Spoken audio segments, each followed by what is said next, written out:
नमस्कार मित्रांनो, मी अविनाश आदक. आपण पाहत आहात महाई न्यूज. मित्रांनो, नुकतीच सोमवारच्या मध्यरात्री पिंपरी चिंचवड महानगरपालिका प्रशासनानं पुन्हा एकदा पिंपरी चिंचवड शहरामधील कुदळवाडी या परिसरामध्ये बुलडोझर चालवला आहे आणि एकूण 11 अनधिकृत इमारतींवर कारवाई या वेळी करण्यात आली अशी माहिती आहे आणि त्यामध्ये 5 ही धार्मिक स्थळं आहेत. मुळातच कुदळवाडी हे नाव गेल्या वर्षभरापासून देशभरामध्ये चर्चेला जात आहे, कारण देशातील सर्वात मोठी अतिक्रमण विरोधी कारवाई कुदळवाडीमध्ये झालेली मागील वर्षी आपण पाहिलं. जवळपास 1000 एकर जमीन, 1000 एकर परिसरावर असलेली अनधिकृत स्क्रॅपची दुकानं आणि बांधकामं या कारवाईमध्ये जमीनदोस्त करण्यात आली. पिंपरी चिंचवड महानगरपालिकेच्या या कारवाईकडं त्या घटनेनंतर किंवा त्या कारवाईनंतर धार्मिक द्वेष पसरवण्यासाठी ही कारवाई केली जाते आणि एका पर्टिक्युलर समाजाला टार्गेट करण्यासाठीच ही कारवाई केली गेली, अशा पद्धतीचे आरोप समाज माध्यमांमध्ये झाले, मीडियातूनही तशा प्रकारच्या बातम्या झाल्या. एकूणच परवा जी कारवाई झाली त्या कारवाईमध्ये धार्मिक जी धर्मस्थळं अतिक्रमण म्हणून पाडली गेली, त्यानंतर सुद्धा एका समाजाला टार्गेट करण्यासाठी ही कारवाई केली गेली असे आरोप समाज माध्यमांमध्ये होत आहेत. ह्या घटनेमध्ये काही जमावाकडून पोलिसांच्या व्हॅनवर सुद्धा दगडफेक करण्यात आली, ज्याचा महाई न्यूज पूर्णपणे जाहीर निषेध करतं आणि या सर्व घटनेमुळं तणावाचं वातावरण या परिसरामध्ये काही काळ झालं होतं. पण पोलिसांनी कायदा सुव्यवस्था राखली आणि एकूण ही कारवाई झाली. याच कारवाईच्या संदर्भामध्ये सविस्तर चर्चा करण्यासाठी आणि पिंपरी चिंचवड महानगरपालिकेच्या अतिक्रमण विरोधी कारवायांच्या संदर्भातल्या धोरणासंदर्भात चर्चा करण्यासाठी आपल्यासोबत आहेत अधिकराव दिवे पाटील. सर नमस्कार. नमस्कार. एकूणच कुदळवाडी आणि अतिक्रमण विरोधी कारवाई, सर काय नक्की हे कुदळवाडी म्हटलं की बुलडोझर, अतिक्रमण, कारवाई हेच समीकरण डोळ्यासमोर येतं. नक्की याच्या पाठीमागं काय आहे, तुम्हाला काय वाटतं? जर या कारवाईच्या आपण सुरुवातीपासूनचा विचार केला तर कुदळवाडी हा भंगार व्यावसायिकांचं एक भंगार हब अशा गोष्टीनं ते नावारूपाला आलं होतं आणि त्या विभागाचे जे आमदार आहेत महेश लांडगे, त्यांनी हा विषय विधानसभा सभागृहामध्ये मांडला. तो कोणत्या आशयाने मांडला होता की त्यावेळेला साधारण 2019, 18, 17 अशा 3 वर्षांच्या काळामध्ये तिथे जवळपास 8 आग लागल्याच्या घटना घडल्या होत्या आणि मोठ्या प्रमाणावर आग लागल्यामुळे जवळपास 54 ते 55 दुकानं आगीमध्ये जळून भस्मसात झाली होती आणि त्या घटनेचे पडसाद संपूर्ण महाराष्ट्रभर उमटले. साहजिकच विधानसभा अधिवेशनामध्ये हा विषय चर्चेचा राहिला. विरोधी पक्षाच्या आमदारांनी त्याच्यावरती टीका टिप्पणी केली. सुरक्षेचा प्रश्न गंभीर निर्माण व्हायला लागला आणि हा विषय या विभागाचे आमदार महेश लांडगे यांनी सभागृहात मांडला. त्यांनी जो विषय मांडला तो विषय असा होता सभागृहामध्ये, त्याचे अजून व्हिडिओ आपल्याला पब्लिक डोमेनमध्ये तुम्हाला उपलब्ध होतील. तो विषय असा होता की अनधिकृत भंगार व्यावसायिक जे आहेत किंवा भंगारची अनधिकृत दुकानं जी आहेत ती कुदळवाडी क्षेत्रातली हटवावीत. ती का हटवावीत तर त्यांनी त्याची कारणं दिली होती. त्याच्यात पहिलं कारण असं होतं की हे राष्ट्र सुरक्षेच्या दृष्टिकोनातून ही भंगार दुकानं हटवली जावीत. इंद्रायणी नदी प्रदूषणाच्या मुद्द्यावरती ही दुकानं हटवली जावीत. त्याचं कारण असं की जे भंगार किंवा स्क्रॅप, जे टायर त्या ठिकाणी जाळले जात होते, त्याचं जे काही केमिकल युक्त पाणी असेल, राख असेल, धूर असेल, तो त्या परिसरात पसरत होता. आजूबाजूच्या परिसरामधल्या जेवढ्या काही नागरी सोसायट्या होत्या त्यांच्या प्रचंड तक्रारी आपल्याकडे या ठिकाणी येत होत्या. इंद्रायणी नदी प्रदूषण हा त्याचं दुसरं महत्त्वाचं कारण होतं. आणि अजून थोडंसं पाठीमागं आपण गेलो तर त्या कुदळवाडीच्या क्षेत्रामध्ये किंवा त्या परिसरामध्ये दहशतवादी कारवायांशी संबंधित काही व्यक्तींचं वास्तव्य असलेल्या बातम्यासुद्धा आपण प्रसारमाध्यमांमध्ये आपण वाचल्या. त्या बातम्यांची कात्रणं त्या विभागाचे आमदार महेश लांडगे यांनी सभागृहामध्ये दाखवली. त्यामुळे हे प्रकरण राज्य सरकारनं म्हणजेच मुख्यमंत्री देवेंद्र फडणवीस यांनी ते गांभीर्याने घेतलं आणि तिथं खऱ्या अर्थानं या कुदळवाडीतली जी भारतातली सगळ्यात मोठी अतिक्रमण कारवाई आपण ज्याचा उल्लेख केला त्या कारवाईची पायाभरणी झाली. ती कारवाई झाली त्यावेळेला त्याच्या अगोदर तिथल्या जे काही अनधिकृत भंगार दुकानं होती किंवा स्ट्रक्चर्स होती त्यांना महानगरपालिका प्रशासनानं रितसर नोटिसा बजावलेल्या होत्या. परंतु एक मेंटॅलिटी लोकांची झालेली असते की अनधिकृत बांधकाम झालं तर आमचं काही होणार नाही किंवा ते तसंच कंटिन्यू होईल, नियमित होईल, अशा प्रकारची मेंटॅलिटी होती. कुणीही ते बांधकाम काढून घ्यायचं किंवा ते स्ट्रक्चर हटवण्याची नैतिक जबाबदारी त्या लोकांनी घेतली नाही आणि त्यामुळं हे प्रकरण चिघळलं. आता या प्रकरणाला धार्मिक रंग कधी निर्माण झाला हे पण आपण तपासलं पाहिजे. हे प्रकरण खरं तर कोर्टामध्ये गेलं, दिवाणी न्यायालयातून ते सर्वोच्च न्यायालयापर्यंत प्रत्येक गोष्टीमध्ये याचिका दाखल झाल्या.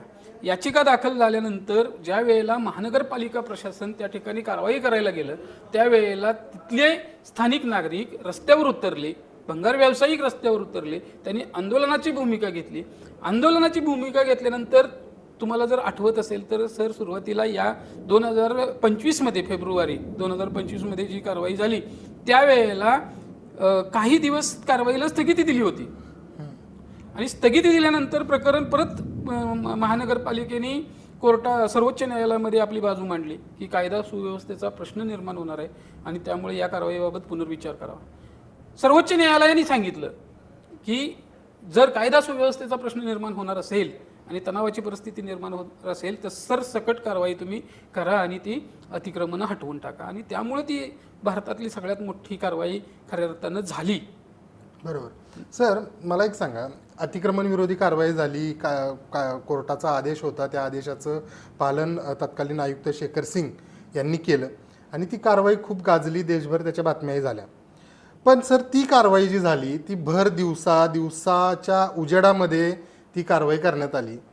आत्ता गेल्या 2 कारवाया ज्या धार्मिक स्थळांवरती पर्टिक्युलर झाल्या त्या रात्रीच्या अंधारात लपून छपून केल्यासारख्या, लोकांना माहितीच होऊ द्यायचं नाही की इथं काय चाललंय आणि कशा पद्धतीने कारवाई केली, अशा पद्धतीने प्रशासन लपून छपून या कारवाई करतंय आणि याच्या मागं वेगळाच अजेंडा आहे. लोकांच्या धार्मिक भावना, धार्मिक तेढ निर्माण करण्याचं षडयंत्र आहे, अशा पद्धतीचे आरोप केले जात आहेत प्रशासनावरती आणि स्थानिक राजकीय पुढाऱ्यांवरती. तर त्याबद्दल काय सांगाल? सर तुम्ही जर बघितलं तर जी मुख्य कारवाई झाली होती फेब्रुवारी 2025 त्या कारवाईच्या वेळेला जी अतिक्रमणं काढण्यात आली त्याच्यामध्ये कोणत्याही प्रार्थना स्थळांचा समावेश नव्हता. जवळपास 19 ते 22 माझ्या वाचनात आल्याप्रमाणे 19 ते 22 प्रार्थना स्थळं, मग ते सर्व धर्मीयांची असतील प्रार्थना स्थळं आपण म्हणतोय, प्रार्थना स्थळं त्या ठिकाणी होती जी अनधिकृत आहेत. त्याच्यामध्ये काही मंदिर आहेत छोटी पारावरची, काही मशिदी आहेत, दर्गा आहेत, चर्च पण आहेत असं मी वाचलेलं आहे. ज्या वेळेला ती कारवाई झाली ती कारवाई जवळपास मोठ्या पोलीस बंदोबस्तामध्ये फौजफाट्यामध्ये झाली. प्रार्थना स्थळांवरच्या कारवाई मात्र प्रशासनानं मध्यरात्री करण्याची भूमिका घेतली. त्याचं कारण असं की मागे ज्या वेळेला कारवाई झाली होती त्यावेळेला जो अनुभव आला तो मोठा मॉब प्रचंड मोठ्या प्रमाणावरती त्या रस्त्यांवरती उतरला होता. तिथं परिस्थिती चिघळण्याची स्थिती निर्माण झाली होती. प्रशासनाला एक पाऊल मागं घ्यावं लागलं, स्थगिती द्यावी लागली 8-10 दिवसाची आणि नंतर त्यांनी सर्वोच्च न्यायालयाच्या आदेशानुसार कारवाई केली अतिरिक्त सुरक्षा व्यवस्था घेऊन.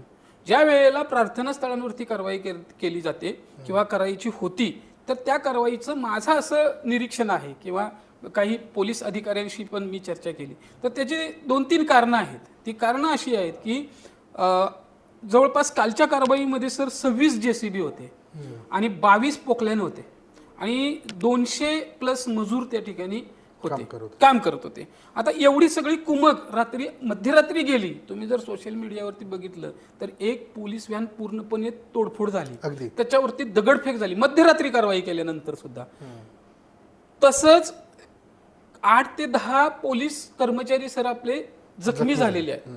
मध्यरात्री कारवाई करण्याचं एक प्रॅक्टिकल कारण असं असेल की ती यंत्रसामुग्री जेवढी एवढ्या मोठ्या प्रमाणावर ज्या वेळेला एका दिशेने जाते, एका विभागामध्ये जाते, त्यावेळेला एक मेसेज पूर्ण जातो की काहीतरी मोठं होणार आहे, काहीतरी मोठं घडणार आहे. तुम्ही जर सोशल मीडियावरती किंवा सामाजिक माध्यमांमध्ये तुम्ही जर बघितलं तर कारवाईच्या अगोदर सुद्धा काही सामाजिक कार्यकर्त्या म्हणून आहेत, मग त्या महिला असतील पुरुष असतील, त्यांनी सोशल मीडियावरती प्रक्षोभक विधानं केलेली आहेत की पोलीस आज अमुक अमुक प्रार्थना स्थळांवरती इथं इथं कारवाई करणार आहेत आणि त्यांना आमच्यासारख्या कार्यकर्त्यांची धरपकड केलेली आहे. त्यामुळं जो मेसेज आहे तो मेसेज विशिष्ट समाजामध्ये अशा पद्धतीनं पेरला गेला की एका विशिष्ट समाजालाच टार्गेट करून कारवाई केली जाते. पण वस्तुस्थिती तशी नव्हती सर. एकूण 11 अनधिकृत बांधकामं पाडण्यात आली. त्याच्यामधल्या 5 या ज्या काही तिथली अनधिकृत बांधकाम बेकायदेशीर बांधकाम होती 5 होती ती जी मुस्लिम समाजाशी संबंधित होती. बाकीची बांधकामं याचा अर्थ अन्य कुठल्या तरी धर्मीयांशी संबंधित असतील. मग सामाजिक सलोखा टिकला जावा, कायदा सुव्यवस्थेचा प्रश्न निर्माण होऊ नये आणि आपली कारवाई करणं सोपं व्हावं या अनुषंगाने ती रात्री कारवाई केली असावी असं माझं व्यक्तिगत निरीक्षण आहे. सर, आता तुम्ही म्हणताय रात्रीच्या कारवाईला तुम्ही समर्थन देताय, पण एकूणच या कारवाई करत असताना जे त्या परिसरासाठी किंवा त्या परिसरामध्ये सामाजिक कामं करतात अशा लोकांना कारवाईपूर्वी त्यांना अटक करणं किंवा त्यांना बंदी करणं किंवा त्यांना उचलून पोलीस स्टेशनमध्ये घेऊन जाणं, त्यांच्या कुटुंबियांना मध्यरात्री त्रास देणं, अशा पद्धतीचाही प्रकार पोलिसांकडून होतात, वारंवार होतात. शहरामध्ये एखादा बडा नेता येणार असेल तरी इथल्या सामाजिक कार्यकर्त्यांना नजरकैदेत ठेवलं जातं, आंदोलकांना नजरकैदेमध्ये ठेवलं जातं. हा कुठला प्रकार आहे? म्हणजे जर सर्व प्रकारामध्ये विरोध प्रकट करण्याचाही अधिकार सामाजिक कार्यकर्त्यांना किंवा यांना नाही आहे का? तुम्हाला काय वाटतं? याही प्रकरणात तसंच झालं. रुईना शेख म्हणून प्रवक्ते आहेत AIMIMच्या, त्यांनीही त्याबद्दल एक व्हिडिओ केला होता की मी घरी नाही आहे. पोलिसांना त्या वारंवार आवाहन करत होत्या की माझ्या घरी जाऊन माझ्या कुटुंबियांना त्रास देऊ नका. तरीसुद्धा पोलिसांनी त्यांच्या कुटुंबियांना त्रास दिला, अशा पद्धतीचं त्यांचं सोशल मीडियामध्ये त्यांनी केलेल्या व्हिडिओतून दिसतंय. मग हा कुटुंबियांना त्रास कारवाईसाठी का? म्हणजे त्याच्या कुटुंबियांचा त्याच्यामध्ये काय संबंध? अगदी बरोबर. रुईनाज शेख यांचा तुम्ही उल्लेख केला. तुम्ही ज्या ज्या वेळेला अतिक्रमण कारवाई होते त्या वेळेला रुईनाज शेख त्यांच्या प्रक्षोभकपणे किंवा आक्रमकपणे त्यांची भूमिका त्यांच्या सोशल मीडियावरती मांडत असतात. रुईनाज शेख या AIMIM सारख्या पक्षाच्या प्रवक्त्या आहेत असं मी वाचलेलं आहे. आपण त्यांना पण कव्हरेज दिलेलं आहे. त्यांची भूमिका कशी असते? त्यांची भूमिका अशी आहे की या कारवाई मुस्लिम समाजाला टार्गेट करून केलेली आहे, हे त्यांची भूमिका आहे. बरोबर. ते ज्या वेळेला त्याच्यासाठी भांडतात ते कशासाठी भांडतात की मुस्लिम समाजाच्या त्या मशिदींवरती तुम्ही किंवा त्या अनधिकृत बांधकामांवरती तुम्ही कारवाई करू नका, त्यांना विश्वासात घ्या किंवा ती बांधकामं कशी नियमित करता येतील याच्यावरती तुम्ही काम करा. आता प्रशासन म्हणून प्रशासन भूमिका काय घेणार आहे? प्रशासनाला या शहराचा नियोजित विकास करायचा आहे, त्याचं नियोजन करायचं आहे आणि त्यासाठीची ही अतिक्रमण कारवाई फक्त काय कुदळवाडीच्या परिसरामध्येच नाही, ती संपूर्ण शहराच्या 4ही भागांमध्ये आत्ता तुम्ही जर एक फेरफटका मारला तर तुम्हाला ती अतिक्रमण कारवाई दिसेल. पत्राशेड हटवण्याचं कामकाज चालू आहे ते दिसेल. PMRDA स्वतंत्रपणे कारवाई करते सर आणि महानगरपालिका प्रशासन स्वतंत्रपणे कारवाई करते. आता यांनाच नजरकैदेत का ठेवलं जातं? तर तुम्ही मुस्लिम समाजाची संख्या जवळपास 30% या शहरामध्ये आहे. तर त्या समाजातून एकमेव बोलतात त्या म्हणजे रुईनाज शेख. त्या रुईनाज शेख बोलतात ते डायरेक्ट विशिष्ट पक्षाला किंवा विशिष्ट नेत्यांना आमदारांना समोर ठेवूनच बोलतात. आणि त्यामुळे काय होतंय की जी परिस्थिती झाली काल दगडफेकीची तशी परिस्थिती उद्भवू नये, कायदा आणि सुव्यवस्थेचा प्रश्न निर्माण होऊ नये म्हणून सगळा जो ससेमिरा आहे तो रुईनाज शेख असतील. आता आपण या कारवाईसाठी म्हणून रुईनाज शेख यांना नजरकैदेत म्हणतो. ज्या वेळेला मराठा समाजाचं आंदोलन असतं त्यावेळेला ते संभाजी ब्रिगेडच्या काही कार्यकर्त्यांना ताब्यात घेतलं जातं. ज्यावेळेस सामाजिक एखादा मोठा नेता तुम्ही जो उल्लेख केला मारुती भापकर सारख्या सामाजिक कार्यकर्त्याला सुद्धा पोलीस नोटीस देतात जी काही नियमाप्रमाणे आहे आणि कायदा सुव्यवस्थेचा प्रश्न निर्माण होऊ नये अशा प्रकारच्या सूचना पण देतात. त्यामुळं त्यांना नजरकैदेत ठेवलं म्हणजे त्यांची अभिव्यक्ती स्वातंत्र्य संपवलं असं म्हणता येणार नाही. जे त्यांच्या पेजवरचा त्यांनी काल उल्लेख केला सोशल मीडियावरती की माझे काही पोस्ट डिलीट करून टाकल्या, भारतामध्ये बॅन केला, ज्या भारतामध्ये त्यांच्या फेसबुकच्या टर्म्स कंडिशन्स असतील किंवा इथली सामाजिक परिस्थिती धार्मिक तेढ निर्माण होईल अशी काही वक्तव्य असतील तीच बॅन केलीत. बाकीचं तर त्यांच्या पेजवरती जसं आहे तसंच आहे. एकूणच सर तुम्ही सांगताय, पण या सर्व कुदळवाडी प्रकरणाला राजकीय एक अँगल आहे जो की सर्वश्रुत आहे, सर्व माध्यमांना माहीत आहे की ही कारवाई कशी झाली. जसं तुम्ही सांगितलं की विधानसभेमध्ये भोसरीचे आमदार महेश लांडगे यांनी हा विषय मांडला. कुदळवाडीतील आगीच्या घटना, तिथली असुरक्षितता किंवा राष्ट्रविरोधी कारवाया, नदी प्रदूषण आणि या सर्व गोष्टींबद्दल त्यांनी भूमिका मांडली. त्यानंतर देवेंद्र फडणवीस यांनी या संदर्भात ॲक्शन घेऊ अशा पद्धतीचं आश्वासन दिलं आणि ती कारवाई झाली. मग त्या पहिल्या मुख्य कारवाईनंतर झालेल्या धार्मिक स्थळांवरील कारवाईच्या या सर्व पार्श्वभूमीवरती आमदार महेश लांडगे हे धार्मिक अँगलनेच या सर्व प्रकरणाचं राजकारण करतायत असं तुम्हाला वाटत नाही का? माझ्या माहितीप्रमाणे आता आपण जवळपास म्हणजे 12-15 वर्षांपासून या पिंपरी चिंचवड शहरामध्ये तुम्ही पत्रकारिता करत आहात, मी पण पत्रकारिता करत आहोत. 2014ला ज्या वेळेला आमदार महेश लांडगे यांनी अपक्ष निवडणूक लढवली त्यावेळेला त्यांचा अजेंडा डेव्हलपमेंट हाच होता. 2017ला ज्या वेळेला त्यांनी महानगरपालिका निवडणुकीच्या निमित्तानं भारतीय जनता पार्टी सोबत म्हणजे त्यांच्यामध्ये प्रवेश करून निवडणूक लढवली त्यावेळेला त्यांनी व्हिजन 2020 नावाचा उपक्रम हातात घेतला होता. तो व्हिजन 2020 हा देशाचे भारतरत्न जे आहेत अब्दुल कलाम साहेबांच्या व्हिजनवरती अवलंबून होता, ज्यांनी इंडिया व्हिजन 2020 नावाची संकल्पना आणली होती. ती पंचसूत्री सर डेव्हलपमेंट आणि शाश्वत विकास यावरच अवलंबून होती. पण 2019ला ज्या वेळेला महेश लांडगे भारतीय जनता पार्टीच्या तिकिटावरती निवडणूक लढले त्यावेळेला पिंपरी चिंचवडमध्ये विशिष्ट समाजाने एक फतवा जाहीर केला. त्याचे सोशल मीडियावरती पब्लिक डोमेनमध्ये तुम्हाला त्याचेही व्हिडिओ भेटतील, बातम्या मिळतील. त्याच्यामध्ये असा फतवा काढण्यात आला की भारतीय जनता पार्टीचा उमेदवार म्हणून महेश लांडगेंना मतदान करायचं नाही. 2019 मध्ये तसंच झालं. 2024 मध्ये पुन्हा त्याचीच पुनरावृत्ती झाली. आणि हे होत असताना महेश लांडगेंनी सुरुवात जिथं केली ती सुरुवात होती की लागणाऱ्या आगींच्या घटना आणि राष्ट्रीय सुरक्षा त्याला वळण. आणि या सगळ्या जागा ज्या आहेत त्या सगळ्या जागा विशिष्ट समाजाच्या नाही, या जागा इथल्या स्थानिक भूमिपुत्रांच्या सुद्धा आहेत, हिंदू समाजाच्या सुद्धा आहेत.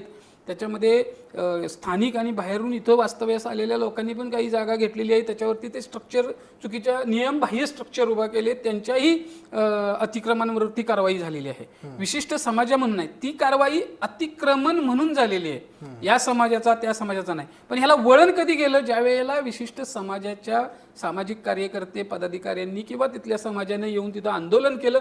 त्या समाजाच्या आंदोलनामुळे त्याला धार्मिक रंग प्राप्त झाला आणि त्यांनी बेछूट आता कुणावर तरी हे खापर फोडलं पाहिजे तर तुम्ही काढून बघा. रुईनाज असतील, त्यांच्या समाजाच्या अजून काही सामाजिक कार्यकर्ते असतील, त्यांच्या प्रत्येकाच्या बोलण्याचा सूर किंवा कल किंवा रोख हा महेश लांडगे यांच्या भूमिकेकडेच असतो.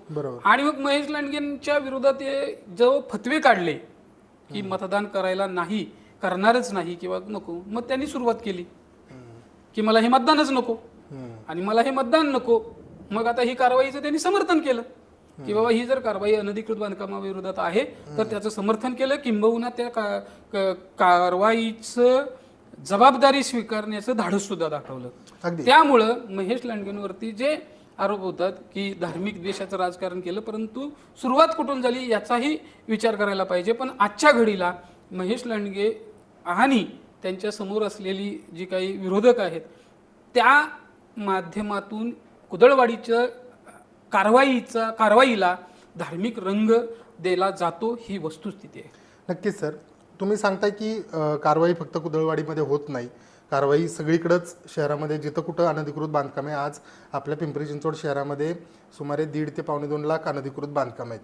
पण सर ज्या पद्धतीनं कारवाया होत आहेत तेवढ्याच पटीनं या शहरामध्ये अनधिकृत बांधकामं वाढत आहेत सुद्धा. हे एकीकडं कारवायाचा फार्स दाखवला जातो. कुदळवाडीवर कारवाई झाली त्यानंतरच्या काळामध्ये सुद्धा हा विषय बऱ्याच माध्यमांमधून मांडला गेला की फक्त कुदळवाडीच का, शहरामध्ये इतर ठिकाणी अनधिकृत बांधकामं नाहीत का. मग त्यानंतर महापालिका प्रशासनानं काही ठिकाणची कारवाया करण्याचा केली असं दाखवलं. पण मूळ कुदळवाडी आणि या परिसरावरती झालेल्या कारवाईच्या दृष्टिकोनातून जर पाहिलं तर इतर ठिकाणी खूप थातुरमातुर कारवाया केल्या जातात असाही आरोप प्रसारमाध्यमातून होतो. आता या सगळ्यासाठी सर कुदळवाडी ही काही एका रात्रीमध्ये उभी राहिलेली नाही किंवा कुठलंही अनधिकृत बांधकाम हे काही एका रात्रीमध्ये होत नाही. हे होत असताना याला प्रशासन सुद्धा तितकंच जबाबदार आहे असं नाही का म्हणता येणार? 100% प्रशासन याला जबाबदार आहे. पण मधला जो प्रशासकीय काळ होता सर, 2017मध्ये ज्या वेळेला पिंपरी चिंचवड महानगरपालिकेमध्ये सत्ता बदल झाला, त्यानंतर तुम्हाला आठवत असेल त्याच्या अगोदरही श्रीकर परदेशी साहेब होते आयुक्त, त्यांनी प्रचंड मोठ्या प्रमाणावरती अतिक्रमण कारवाई केली. तत्कालीन शहराचे जे कारभारी होते दिवंगत उपमुख्यमंत्री अजितदादा पवार, त्यांनी हा पुणे मुंबई जुना महामार्ग आहे, त्या महामार्गाच्या लगतची जी काय रस्त्याने बाधित होणारी बांधकामं होती तो कोणताही राजकीय भीडभाड न ठेवता त्यांनी त्याच्यावरती कारवाई केली. आता अलीकडच्या काळामध्ये चाकण आणि हिंजवडी IT हब परिसरामधली वाहतूक कोंडी सुधारण्यासाठी तिथल्या अनधिकृत बांधकामावरती रस्ता बाधित जी काही घरं होती किंवा मिळकती होत्या त्याच्यावरही मोठ्या प्रमाणावरती कारवाई करण्याचं धाडस राज्य सरकारनं दाखवलं. पण तुम्ही जे म्हणतात की जी मधल्या काळामध्ये वाढली ती कुठल्या काळामधली, ज्या वेळेला महानगरपालिकेमध्ये प्रशासकीय राजवट होती त्या प्रशासकीय राजवटीमध्ये लोकप्रतिनिधींचा नगरसेवकांचा सहभाग नसल्यामुळे किंवा त्यांनी त्याच्याकडं लक्ष न दिल्यामुळे प्रशासनातल्या काही अधिकाऱ्यांना हाताशी धरून काही लोकांनी बांधकामं बांधली, पण आज तीच बांधकामं पाडली जातात आहे. त्यामुळं मला असं वाटतं की जी बांधकामं महापालिकेच्या जागेमध्ये आहेत, जी बांधकामं आरक्षणाच्या जागेमध्ये आहेत, जी बांधकामं अनधिकृत म्हणजे नियमबाह्यपणे बांधलेली आहेत, ती बांधकामं एक तर 2011च्या पूर्वीची असतील तर ती राज्य शासनाच्या नव्या धोरणानुसार नियमित करता येतील दंड भरून, किंवा ती अनधिकृत आहेत म्हणून आगामी काळामध्ये काढली जातील असं मला वाटतं. कारण महापालिका आयुक्त डॉक्टर विजय सूर्यवंशी जे आहेत त्यांनी सांगितलं की कोणत्याही प्रकारे अनधिकृत बांधकामांच्या नियमितीकरणाबाबत किंवा त्याच्यावर त्यांना अभय देण्याबाबत कॉम्प्रोमाइज केलं जाणार नाही. अगदी सर, अतिक्रमण कारवाई झाली, आता या पुढच्या काळामध्ये काय नक्की, आता याच्या पुढे काय होईल? कुदळवाडी आणि त्या परिसरातील धार्मिक स्थळं पडलीत, हा तो सर्व परिसर रिकामा झाला, आता या पुढे प्रशासनाची काय भूमिका आहे? प्रशासनाची भूमिका परवा प्रेस नोट यांनी दिली आयुक्त साहेबांनी, त्याच्यात त्यांनी ते म्हटले की नागरिकांनी बांधकाम करावं, त्यांनी त्यांची डेव्हलपमेंट करावी, पण राज्य शासनाच्या महापालिकेच्या नियमाला अनुसरून त्यांनी त्यांची डेव्हलपमेंट करावी.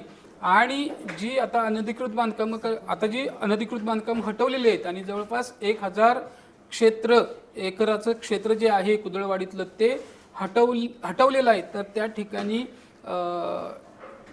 IT हब असेल, लॉजिस्टिक हब असेल किंवा इंडस्ट्रीयल हब डेव्हलप करता येईल आणि पिंपरी चिंचवडमध्ये एक पिंपरी चिंचवड शहराच्या त्या परिसराची ओळख आंतरराष्ट्रीय दर्जाचं इंडस्ट्रीयल हब व्हावं, अशा प्रकारची तिथं पायाभूत सोयीसुविधा निर्माण कराव्यात. यासाठी लोकप्रतिनिधी असतील किंवा वेगवेगळ्या संस्था संघटना असतील त्या पाठपुरावा करतायत आणि त्या अनुषंगाने राज्य शासनानं त्या ठिकाणी ती डेव्हलपमेंट पायाभूत सोयीसुविधा निर्माण कराव्या. आणि कुदळवाडीची जी ओळख होती भंगार हब म्हणून, ती कुदळवाडीची ओळख इंडस्ट्रीयल हब किंवा IT हब अशी व्हावी, अशा प्रकारची अपेक्षा इथल्या नागरिकांची आहे. सर, एकूणच परवा झालेल्या कारवाईमध्ये पोलिसांवरती दगडफेक झाली आणि ती अत्यंत गंभीर अशी घटना आहे, ज्यामध्ये काही पोलीस कर्मचारी सोबतच काही महापालिका कर्मचारी सुद्धा जखमी झाले. पण ही घटनेच्या संदर्भामध्ये MIMच्या प्रवक्त्या रुहिनाथ शेख यांचा असं थेट आरोप आहे की ते जे काही गुंड होते ते इथले स्थानिक आमदार, त्यांचा रोख त्यांनी नाव नाही घेतलं पण त्यांचा रोख हा स्थानिक आमदार महेश लांडगे यांच्याकडेच आहे की त्यांचेच ते गुंड होते आणि त्यांनीच ती दगडफेक केली. या आरोपाबद्दल तुम्हाला काय वाटतं? आत्ताची माहिती जी आपल्याकडे आली त्याच्यामध्ये असं दिसते की 35 ते 40 लोकांना पोलीस प्रशासनानं ताब्यात घेतले. एकदा का त्या प्रशासनानं ताब्यात घेतलेल्या लोकांची यादी जाहीर झाली की ते एक लक्षात येईल की ते महेश लांडगेंची गुंड होते का विशिष्ट समाजाचे काही समाजाचे लोक होते. त्यांची यादी प्रसिद्ध झाली किंवा प्रेस नोट पोलिसांच्या समोर आली की तुमच्याच नव्हे तर संपूर्ण शहराच्या लक्षात येईल की ते गुंड कुणाचे होते आणि रुहिनाथ शेख जे बोलल्या त्याच्यामध्ये सत्य काय होतं. नक्कीच सर, कुदळवाडी आणि या कुदळवाडी परिसरात झालेल्या कारवाईच्या संदर्भात आपण सविस्तर चर्चा केली आहे. येत्या काळात जसं सरांनी सांगितलं की आयुक्त डॉक्टर विजय सूर्यवंशी यांनी कुठल्याही प्रकारच्या अनधिकृत बांधकामांवरती कारवाई ही होणारच अशा पद्धतीचे संकेत दिलेले आहेत. त्या पद्धतीने ते कारवाई करतायत आणि महानगरपालिका प्रशासनाकडून अशा पद्धतीने आता जशी कुदळवाडीमध्ये कारवाई झाली त्याच प्रकारे शहरातील इतर सर्व ठिकाणी अनधिकृत बांधकामांवरती कारवाई होईल आणि कुदळवाडी परिसरामध्ये पुढच्या काळामध्ये आणखी धार्मिक आणि सामाजिक दृष्टिकोनातून काय घडामोडी घडत आहेत या आपण पाहत राहू महा न्यूजच्या माध्यमातून. तोपर्यंत धन्यवाद. जय हिंद. पाहत रहा महा ई न्यूज, लढाई सत्याची, लोकशाहीच्या हक्काची.